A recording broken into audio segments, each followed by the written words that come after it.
আসসালামু আলাইকুম, ওয়েলকাম করছি রিয়াসাদ আজিম। ভিন্ন ধর্ম মতাদর্শী যারা শুনছেন সবার প্রতি আন্তরিক কৃতজ্ঞতা। বাংলাদেশ দল প্রথম ম্যাচে টিম ইন্ডিয়ার কাছে খুব বাজেভাবে হেরেছে। বাজেভাবে বলতে আসলে 35 রানে 5 উইকেট হারিয়ে ফেলা, 10 ওভারের আগেই 5 উইকেট চলে যাওয়া, তারপরে রেকর্ড ব্রেকিং 154 রানের জাকের আলী অনিক আর তাওহিদ হৃদয়ের পার্টনারশিপ, একজন সেঞ্চুরি করেছেন, একজন 70-এর কাছাকাছি রান করেছেন। শেষ পর্যন্ত বাংলাদেশ হেরে গেছে সেই ম্যাচে।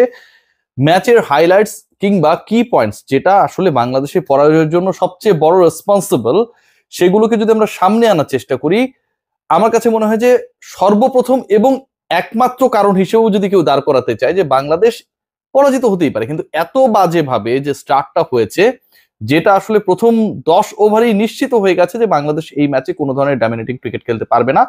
সেই ক্ষেত্রে আসলে লিড রোল প্লে করেছে বাংলাদেশের টপ অর্ডার আর মিডল অর্ডার, স্পেশালি তিনজন ব্যাটার।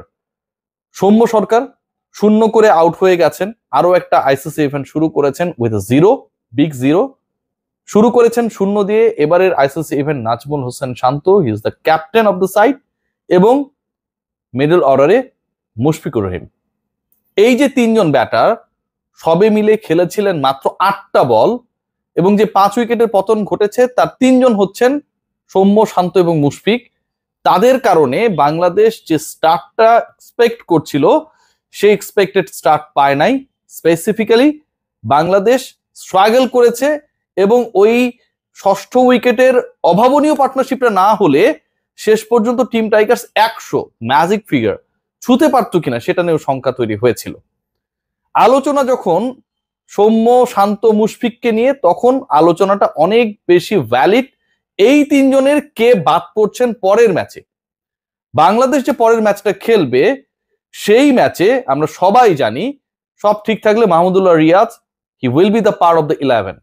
মাহমুদুল্লাহ রিয়াজ যেহেতু একাদশে ঢুকবেন মোটামুটি নিশ্চিত, তাহলে তার জায়গায় তো বা তাকে জায়গা করে দিতে গেলে তো একজনকে বাদ পড়তেই হবে। এবং এই বাদ পড়ার হিসাবটা বোলিং ডিপার্টমেন্টও চেঞ্জেস আসবে মোটামুটি নিশ্চিত। কিন্তু রিয়াজ যেহেতু একজন ব্যাটারকে দিয়ে সেটাকে রিপ্লেস করতে হবে। এখানটায় আপনি কোনো কারণে ধরেন মুস্তাফিজকে বসিয়ে দিলেন, সাকিবকে বসিয়ে দিলেন, ছোট সাকিবকে, মাহমুদুল্লাহ রিয়াদ তার জায়গায় তো নিশ্চয়ই খেলবেন না। মাহমুদুল্লাহ রিয়াদ খেলবেন একজন ব্যাটসম্যানের জায়গায়, একজন ব্যাটারের জায়গায়। সো ওই ব্যাটারের জায়গাটায় নিশ্চয়ই 7জন যারা রয়েছেন তাদের মধ্যে আমি যদি হিসাবটা আপনাদেরকে করে দেখাই, তানজিদ তামিমকে আপনি বাদ দেওয়ার তালিকায় রাখবেন না। খুব ভালো করেন নাই, কিন্তু 25 বলে 25 রান তো করেছেন। অন্যরা যখন আউট হয়ে গেছেন খুব দ্রুততম সময়ের মধ্যে, তানজিদ তামিম 25 বলে 25 আমার কাছে মনে হয় তুলনামূলকভাবে মন্দের ভালো গেল 1 নাম্বার। আপনি নিশ্চয়ই মেহেদী হাসান মিরাজকে বাদ দেবেন না। মেহেদী হাসান মিরাজকে বাদ দিতে গেলে একজন ব্যাটসম্যানও নিতে হবে, একজন বোলারও নিতে হবে, অলরাউন্ডার মেহেদী হাসান মিরাজ 2 নাম্বার চলে গেল। আপনি নিশ্চয়ই জাকের আলী অনেককে বাদ দেওয়ার ভুলেও চিন্তা করবেন না। এই চিন্তাটা যদি কেউ করে, বাংলাদেশ টিম ম্যানেজমেন্টে যদি এই চিন্তাটা কারো মাথা থেকে আসে, এটা একটা বিশাল গ্যাঞ্জাম লেগে যাবে পুরো বাংলাদেশের ক্রিকেট মহলেই। নিশ্চয়ই তাহিদ হৃদয়কে বাদ দেওয়ার চিন্তা কেউ ভুলক্রমেও করবে না। এই যে 4টা নাম বললাম, এই 4টা নামের বাইরে থাকে আরো 3জন, মুশফিকুর রহিম, সৌম্য এবং শান্ত। লাস্ট ম্যাচের যারা জিরো করেছে, এই 3জনের একটা আফসোস হতে পারে যে লাস্ট ম্যাচটা তারা যে খেলেছেন অন্তত 1টা 2টা রান করলেও কিন্তু অন্য যারা জিরো করেছে তাদের থেকে একটু হলেও এগিয়ে থাকার সুযোগ ছিল। বাদ পড়ার যে তালিকা হিসাব নিকাশ হচ্ছে সেখানটায় অন্তত তাদের নামটা আসতো না। আমরা যদি খেয়াল করে দেখি সৌম্য সরকারের যে ইনিংস গুলো রয়েছে, সৌম্য সরকারকে নিয়ে আমি আলোচনাটা করতে চাই। সৌম্য সরকার যে সবশেষ 5টা ইনিংস খেলেছেন তাতে তিনি সবশেষ ম্যাচে তো জিরোই করেছেন, তার আগে 73 করেছিলেন তিনি, এবং সেই ম্যাচে বাংলাদেশ জয় পায় নাই। তার আগের ম্যাচে তিনি 2 রানে আউট হয়ে গিয়েছিলেন, সেই ম্যাচেও বাংলাদেশ জয় পায় নাই। তার আগের ম্যাচে তিনি 19 করেছিলেন, সেই ম্যাচেও বাংলাদেশ ভালো করতে পারে নাই। এবং 24 করেছিলেন তারও আগের ম্যাচে আফগানিস্তানের বিপক্ষে, সেই ম্যাচেও বাংলাদেশ জয় পায় নাই। Soumya Sarkar as a top order batsman or as an opener, তিনি তার যে রোলটা প্লে করেছেন সেটা কোনোভাবেই সিগনিফিকেন্ট ছিল না। সৌম্য সরকারের সবশেষ 5টা ইনিংসের মধ্যে, অথবা সবশেষ আমি যদি একটু হিসাব করি আপনাদেরকে বলি, এখানটা হচ্ছে 5, 7, 8, 9, 10 ইনিংসের মধ্যে হাফ সেঞ্চুরি 2টা, এবং বাকি ইনিংস গুলো হচ্ছে অনেকটা এরকম 0, 2, 19, 33, 4, 3 এরকম টাইপের অবস্থা। সৌম্য সরকারকে কি আমরা বাদের তালিকায় রাখতে পারি কিনা? ডেফিনেটলি ভ্যালিড পয়েন্ট যে সৌম্য সরকার 2টা কারণ, একটা হচ্ছে according to his performance or form, দ্বিতীয় যেটা অ্যাকর্ডিং টু হিজ ফিটনেস। কোনোভাবেই পরের ম্যাচে যদি আপনি তাকে ড্রপ করতে চান, many logics you can have to drop Soumya Sarkar. Mushfiqur রহিমের হিসাবটা একটু করার চেষ্টা করি। মুশফিকুর রহিমের যে অবস্থা, সেই অবস্থাটা সৌম্য সরকারের থেকেও খারাপ। তিনি সবশেষ ম্যাচে তো 0 রানে আউট হয়েছেন। তার আগে যে ম্যাচটা তিনি খেলেছিলেন ওয়েস্ট ইন্ডিজের বিপক্ষে তিনি খেলেন নাই, আফগানিস্তানের বিপক্ষে তিনি খেলেছিলেন, শারজায় খেলা হয়েছিল, সেখানটায় তিনি 3 বলে 1 রান করে আউট হয়ে গিয়েছিলেন। শ্রীলঙ্কার এগেনস্টে তিনি খেলেছিলেন, আফগানিস্তানের বিপক্ষে একটা ওডিআই তিনি খেলেছিলেন। শ্রীলঙ্কার এগেনস্টে তিনি খেলেছিলেন 37 রানের একটা ইনিংস, 25 রানের একটা ইনিংস, অপরাজিত 73 রানের একটা তিনি ইনিংস খেলেছিলেন। এবং মুশফিকের গত 12টা ওয়ানডে ইনিংসের মধ্যে ওই একটা 73 রানের ইনিংসই 50 ছাড়ানো। বাকি ইনিংস গুলো যদি আমি আপনাদের সাথে শেয়ার করি সেগুলো হচ্ছে 1, 5, 10, 21, 4, 45, ডু নট ব্যাট, 73, তারপরে তো আপনারা জানছেনই যে 25, 37, 1-0।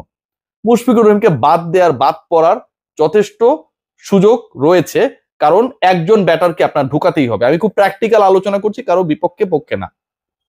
Let's come to the point about the captain Najmul Hossain Shanto. সবশেষ ম্যাচে তিনিও 0 রানে আউট হয়ে গেছেন। যেই 3 জন মিলে 8 বল খেলেছিলেন, নাজমুল হোসেন শান্ত সেই 8 বল খেলার ক্ষেত্রে কৃতিত্বপূর্ণ ভূমিকা পালন করেছিলেন। তিনিও 0 করেছিলেন। বাংলাদেশের 3-0-এর একটা। নাজমুল হোসেন শান্তকে কি আমরা বাদ দেওয়ার পরিকল্পনায়, তালিকায় হিসাবে রাখতে পারি? আমি অমিট করা শুরু করি যে আসলে কার বাদ পড়ার সম্ভাবনাটা সবচেয়ে বেশি। নাজমুল শান্ত সেই সুযোগটা আপাতত আমি দেখছি না কোনোভাবেই। এটা বাদ পড়াটা খুব বেশি লজিক্যাল আমার কাছে মনে হয় না।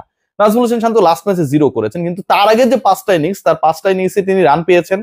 5 ইনিংসের 2টাতে তিনি অন্তত ম্যান অফ দ্য ম্যাচ হয়েছেন, এবং ওই 2টা ম্যাচে বাংলাদেশ জয় পেয়েছে।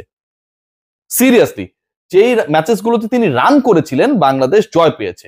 So according to captain wise তার যে রোল সেটা নিয়ে প্রশ্ন থাকতেই পারে গত ম্যাচে স্পেশালি, এবং একই সাথে এই প্রশ্নও থাকতে পারে যে তিনি গত ম্যাচে 0তে আউট হয়েছেন। কিন্তু একজন ক্যাপ্টেনকে জাস্ট একটা ম্যাচে খারাপ করার কারণে আগের 5টা ম্যাচে তিনি ভালো করেছেন, আপনি নিশ্চয়ই বাদ দিয়ে দেবেন না। নাজমুল শান্ত বাদ। সৌম্য এবং মুশফিকের মধ্যে কার বাদ পড়ার সম্ভাবনা এখন বেশি?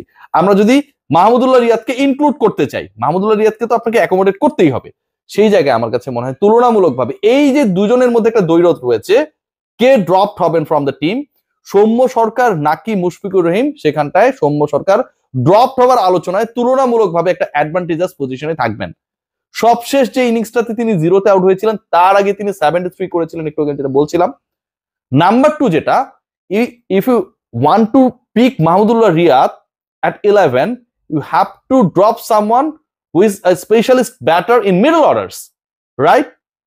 আপনাকে মাহমুদুল্লাহকে যদি খেলাতে হয় তাহলে তাকে খেলানোর ক্ষেত্রে এমন কাউকে দিয়ে রিপ্লেস করতে হবে যিনি একজন নিজে মিডল অর্ডার ব্যাটার। মাহমুদুল্লাহ তো নিশ্চয়ই 1 ডাউনে নামবেন না, ওপেনিং এ নামবেন না, টপ অর্ডারে ব্যাট করবেন না। মাহমুদুল্লাহর ব্যাটিং পজিশনটাই হচ্ছে 6-7 এই টাইপের একটা অবস্থায়। সো ওই জায়গায় যদি আপনি রিয়াদকে খেলাতে চান, আপনাকে এমন কাউকে পিক করতে হবে যিনি ফেইল করেছেন এবং কন্টিনিউয়াসলি তার পারফরমেন্সে আপনার টিমের কোনো ধরনের খুব বেশি উপকার হচ্ছে না, অথবা অ্যাকর্ডিং টু মাহমুদুল্লাহর পারফরমেন্স তিনি পিছিয়ে, সেই মানুষটা হচ্ছেন মুশফিকুর রহিম। এই মুহূর্তে জাকের আলী অনিককে বাদ দেওয়ার কোনো ধরনের সুযোগ নেই। 6টা ওয়ানডে খেলেছেন, 40 ছাড়ানো ইনিংস রয়েছে, 30 ছাড়ানো অপরাজিত ইনিংস রয়েছে, 50+ করেছেন, লাস্ট ম্যাচে স্ট্রাগল করেছেন, কোনো ধরনের সুযোগ নেই। এবং যদি তাকে বাদ দেওয়া হয় এটা একটা বিশাল গ্যাঞ্জাম লেগে যাবে। তাকে তো সেঞ্চুরিয়ান লাস্ট ম্যাচের ক্র্যাম্প করছিল এবং এখন তিনি ঠিকঠাক আছেন যতটুকু খোঁজ পেয়েছি। সো বাদ দেওয়ার জায়গায় এবং রিপ্লেসমেন্টের জায়গায় মাহমুদুল্লাহ যদি দলে ঢুকেন, হোপফুলি ঢুকবেন, মুশফিকুর রহিম ছাড়া অন্য কোনো অপশন নেই। বাংলাদেশ সেই ক্ষেত্রে স্ট্রাগল করবে কিছুটা উইকেট কিপিং এর হিসাবে। জাকের আলী অনিক উইকেটের পেছনেই দাঁড়াবেন যদি এমনটা ঘটে, এবং মাহমুদুল্লাহ রিয়াদ মুশফিকুর রহিমের পরিবর্তে 11-এ আসবেন। সবাই ভালো থাকবেন, টেক গ্রেট কেয়ার। এটা আমার অ্যানালিসিস।